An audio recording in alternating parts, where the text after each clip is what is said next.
She called the cops because she thought I didn't belong at her mountain trail. Karen strutted over in full winter gear, shouting about trespassing laws on land she didn't even own. When the officers arrived, I calmly pulled out the deed, not just to the cabin, but the entire mountain. Her expression, absolutely priceless. What she thought was her moment of power turned into her most humiliating downfall. You'll want to stick around to see how this Karen crashed straight into karma. You'd think owning an entire mountain would bring peace, solitude, maybe even a sense of freedom. But what it actually brought me was Karen. My name's Mike Caldwell. I'm a 42-year-old wildlife photographer, and after years of saving and traveling the world, I finally bought myself a mountain. Not a house on a mountain, an entire mountain. In a quiet stretch of Colorado bordering protected forest land with no neighbors for miles, at least that's what I thought. I had built a small eco-friendly cabin at the peak, fitted it with solar panels, and stocked it with every survival supply imaginable. My only companions were hawks, bears, who respectfully kept their distance, and the occasional coyote. Life was perfect until Karen arrived. She didn't own land nearby, she didn't live in the state, but that didn't stop her from treating the public hiking trail that curved around the lower ridge like her private domain. I first noticed her when she began showing up on weekends with her aggressively loud friends and barking at hikers who dared stray off the narrow trail. Apparently, she was protecting nature. Ironically, the same nature she protected was often littered with her Starbucks cups and dog waste bags. When I politely suggested she clean up after herself, she told me to go back to the city where you belong. I didn't respond. I just smiled and kept walking toward my trail up the mountain, my mountain. A week later, I came back from a week-long shoot in Yellowstone and found a handwritten note pinned to my cabin door. Trespassers will be reported to the sheriff. This land is not public. You've been warned. Karen. My name was literally on the deed posted inside the cabin.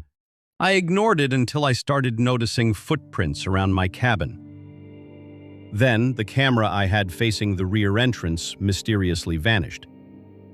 That's when I knew Karen wasn't just a busybody. She was a problem. So I installed new security cameras. This time, hidden, infrared, full 360-degree coverage. And guess who I caught snooping around at 6:45 a.m. on a Sunday morning with binoculars and a clipboard? That's right, Karen. She walked the perimeter like she was performing an inspection, scribbled something onto her clipboard, then took pictures of my solar panels and stormwater system. I watched the footage in disbelief. What was she planning? The answer came a week later when I heard the unmistakable crunch of tires on gravel. I was inside brewing coffee when two sheriff's cruisers pulled up my private road, followed by Karen in her oversized white SUV. She stepped out like a contestant on a game show, sunglasses on, holding her phone up like she was filming an episode of Karen's Justice Hour. I stepped outside, calm as ever. The sheriffs were respectful. "Sir, we received a report of illegal occupation of protected land," one said. I raised an eyebrow. Protected land? "Officer, would you like to see the deed?" Karen chimed in immediately. "Don't believe him. He's been squatting up here. That cabin wasn't here last year, and he's been tearing up the forest. You have to arrest him." I looked at her, then turned back to the officer. "Would you mind stepping inside for a moment?" Inside, I pulled out the laminated deed framed on the wall. Michael James Caldwell, owner of parcel 347B, inclusive of boundary lines established in 1972, comprising full ownership of Mount Giles. One officer let out a low whistle. "You own the mountain?" Karen's face was slowly melting. "That's not possible," she barked. "You can't own a mountain. That's illegal. He's lying. This is public land." I turned and, in the calmest voice I could muster, said, "Karen, do you know what happens when you falsely report someone to law enforcement?" "I was protecting nature," she snapped. The sheriff looked at her now. Ma'am, did you trespass onto his land before calling this in? I... I walked the trail, she muttered. Except the trail ends 600 feet below this cabin. You came well past the marked boundary, I added. The second officer checked their GPS map.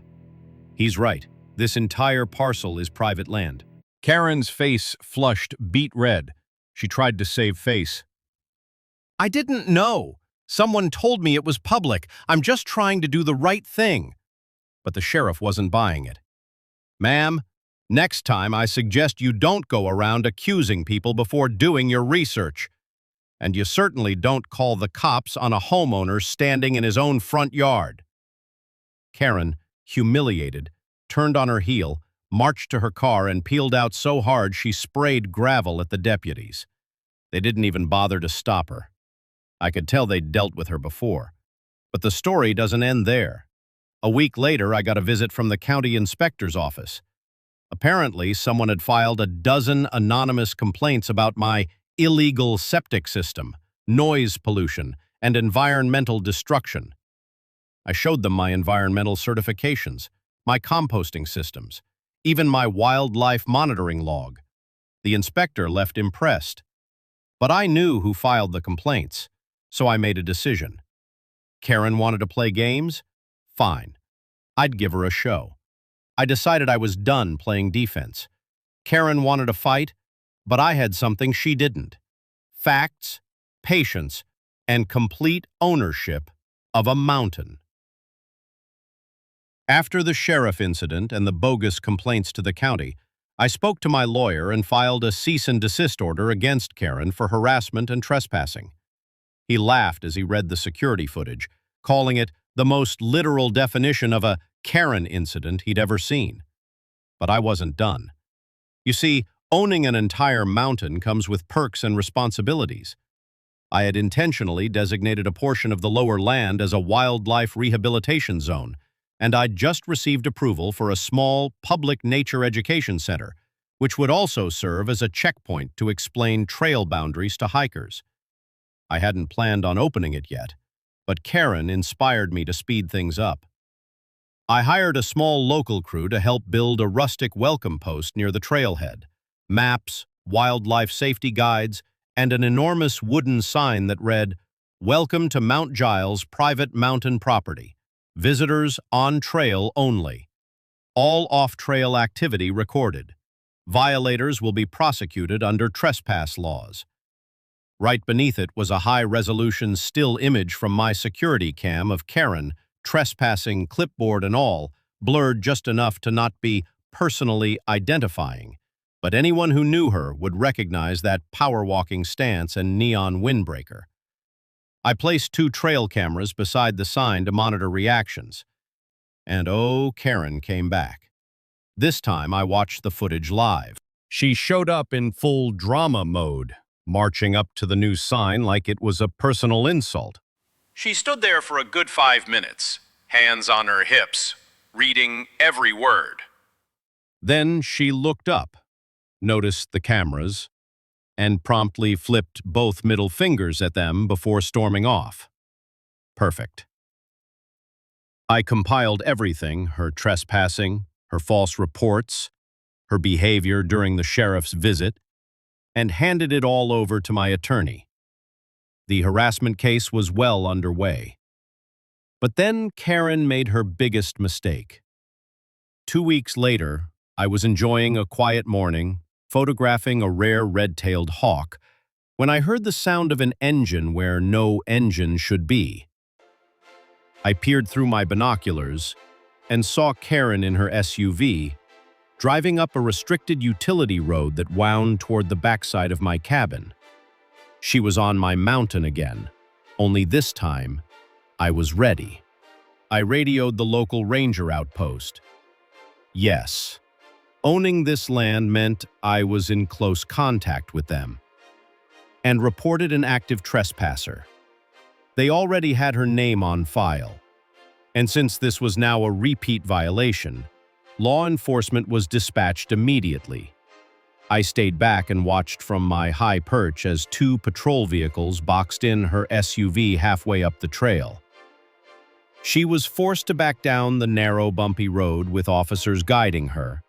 And this time, she didn't just get a warning, she got a citation, a fine, and a formal court date for repeated trespassing. I later found out she tried to argue that she was just trying to help manage irresponsible landowners and was doing what the HOA couldn't. Except there was no HOA here. That's when it clicked. Karen didn't even live near my mountain.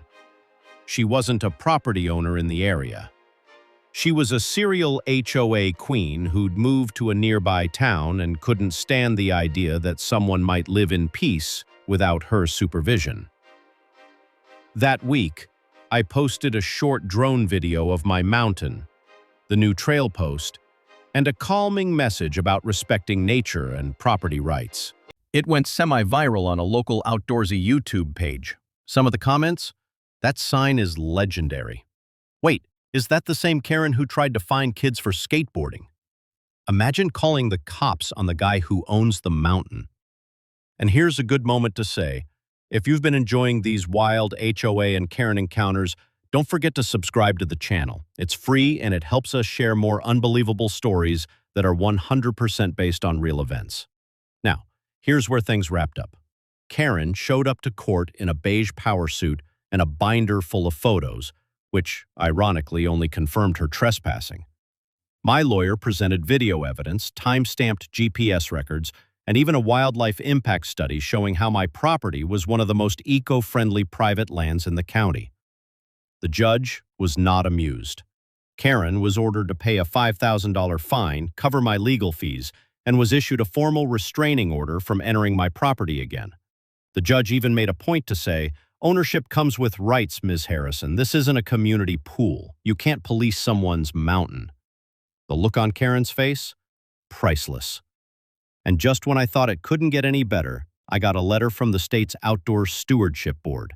They had seen the viral post and offered to nominate Mount Giles as a model for private conservation land. So not only did I get Karen off my mountain, but now my land is being used to educate the public on proper nature stewardship with me as the local ambassador. Karen?